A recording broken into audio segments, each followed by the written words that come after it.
गुरुवार के दिन हमने भारतीय बाज़ारों में एक मिला-जुला कारोबार होते हुए देखा। हालाँकि बाज़ारों के सेंटीमेंट पॉजिटिव थे। हमने देखा कि हायर लेवल पे मार्केट में प्रॉफिट बुकिंग होती हुई दिखाई दी। अगर हम बात करें तो निफ्टी ऑलमोस्ट फ्लैट नोट पे, बैंक निफ्टी फ्लैट नोट पे, सेंसेक्स ऑलमोस्ट फ्लैट नोट पे बंद होते हुए नजर आए। हालाँकि हमने इंट्राडे में निफ्टी में करीबन 24,482 के हाई बनते हुए देखे और निफ्टी करीबन 24,326 के लेवल पे क्लोज होती हुई नजर आई। वहीं हमने देखा बैंक निफ्टी में भी 56,334 के हाई बने, मगर फाइनली 56,047 के लेवल पे क्लोज होती हुई नजर आई। सेंसेक्स में हमने देखा कि करीबन 78,384 के हाईज बने और 77,844 के लेवल पे सेंसेक्स भी क्लोज होता हुआ नजर आया। तो हमने देखा कि मार्केट का हालांकि मूड माहौल पॉजिटिव था, बट हायर लेवल पे हमने प्रॉफिट बुकिंग आती हुई देखी। कहीं ना कहीं हमने देखा कि इंटरनेशनल कारणों की वजह से मार्केट को सपोर्ट रहा। और मोस्ट इंटरेस्टिंग चीज़ अगर हम बात करें तो रुपी आज अगेन एप्रिशिएट होता हुआ दिखाई दिया। करीबन 0.38% की मजबूती के साथ रुपया करीबन 94.24 के लेवल पे क्लोज होता हुआ नजर आया। तो हमने देखा कि अक्रॉस द बोर्ड, चाहे हम इक्विटी मार्केट की बात करें या करेंसी की मार्केट की बात करें, तो वहाँ पर हमने स्ट्रेंथ लौटती हुई देखी।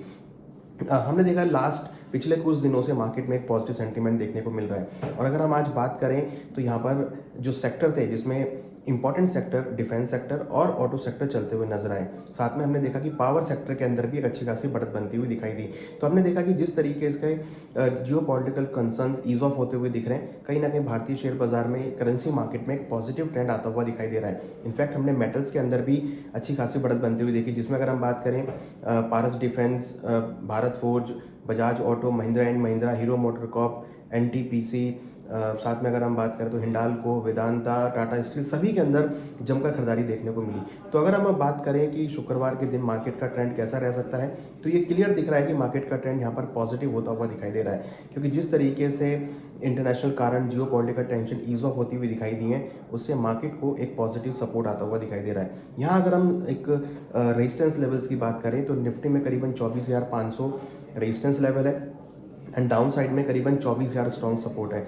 24,500 का लेवल अगर निफ्टी ब्रेक करता है तो ऊपर में हम 24,700 तक के लेवल हम निफ्टी में देख पाएंगे। और लग रहा है कि आने वाले दिनों में अगर हम शुक्रवार की बात करें तो मार्केट को एक पॉजिटिव डायरेक्शन देखने को मिल सकती है। हालांकि यूएस और ईरान को लेके अभी पॉजिटिव आउटलुक दिख रहा है और दिख रहा है कि यहाँ पर कहीं ना कहीं कुछ पॉजिटिव आउटकम देखने को मिल सकते हैं। वहीं अगर हम सेंसेक्स की बात करें तो सेंसेक्स ने आज 78,000 का लेवल ब्रेक किया, बट वहाँ से फिर एक प्रॉफिट बुकिंग आती हुई दिखाई दी। तो अगर अब सेंसेक्स 78,500 का लेवल ब्रेक करता है तो 79,000 80,000 तक के लेवल आपको सेंसेक्स में देखने को मिल सकते हैं। एक रिकवरी वाला ट्रेंड यहाँ पर देखा जा सकता है। तो मोमेंटम अगर आप इक्विटी मार्केट की बात करेंगे तो पॉजिटिव मूड माहौल में, जिसमें defence sector, auto sector, metal sector में अच्छी खासी रिकवरी देखने को मिल सकती है। तो लग रहा है कि अगर हम मेरी शॉर्ट टर्म के लिए भी बात करें तो defence sector, metal sector, auto sector में अच्छे खासे नंबर्स देखने को मिल सकते हैं और आने वाले दिनों में एक अपसाइड मोमेंटम कंटिन्यू हो सकता है। और लग रहा है कि निफ्टी जल्दी ही आपको 24,500 से लेकर 24,700 तक के लेवल दिखा सकता है। और सेंसेक्स के अंदर भी हम एक्सपेक्ट कर रहे हैं कि 79,000 से लेकर 80,000 तक के लेवल सेंसेक्स में भी देखने को मिल सकते हैं।